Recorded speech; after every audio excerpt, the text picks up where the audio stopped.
Hello guys, তো আজকে আমি আর আমার দাদা যাচ্ছিলাম নিচে, আর নিচে এসে দেখছি জলওয়ালা জল দিতে এসে। এখন যাচ্ছি আমি আর আমার দাদা ফ্রুট স্যালাড খাওয়ার জন্য। আর এই ভাইটা যখন বলটা মারলো আমি ভেবেছিলাম সানবির গায়ে লেগে যাবে। ভাইটাকে দেখে ছোটবেলার কথা মনে পড়ে গেল। আর তারপরে সানবি কান্না করছিল আমার কোলে আসার জন্য। তারপরে ওকে আমি কোলে নিয়ে নিলাম, আর আকাশের দিকে তাকিয়ে দেখলাম আজকে মেঘলা ওয়েদার, তাই ভাবলাম আজকে বৃষ্টি হবে, কিন্তু তারপরে দেখলাম মেঘটা কেটে গেল। এখন তারপরে বায়না করছিল হাঁটবে বলে, কিন্তু জুতো পরে আসেনি, তাও হেঁটেছিল। তারপরে আমরা দোকানে চলে এলাম, আর দোকানে এসে দেখো ওর দুষ্টুমি শুরু হয়ে গেল। তাই দাদাকে বললাম ওকে কোলে নিয়ে নে। তারপরে তাড়াতাড়ি অর্ডার করে দিলাম ফ্রুট স্যালাড। এখন চলে এসছে ফ্রুট স্যালাড। আর এই ফ্রুট স্যালাড কার কার ভালো লাগে অবশ্যই কমেন্ট সেকশনে জানিও। তবে আমার দাদাকে আমি খাইয়েছি, বললো বাহ দারুণ খেতে।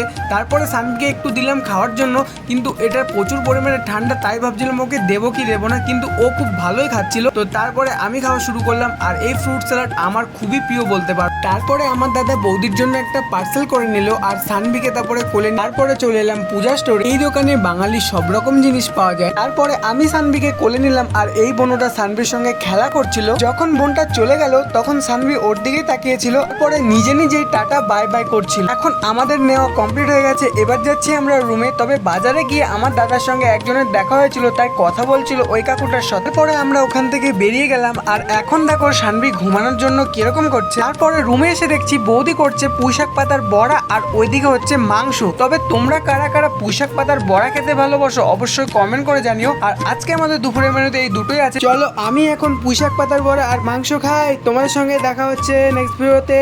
Tata bye.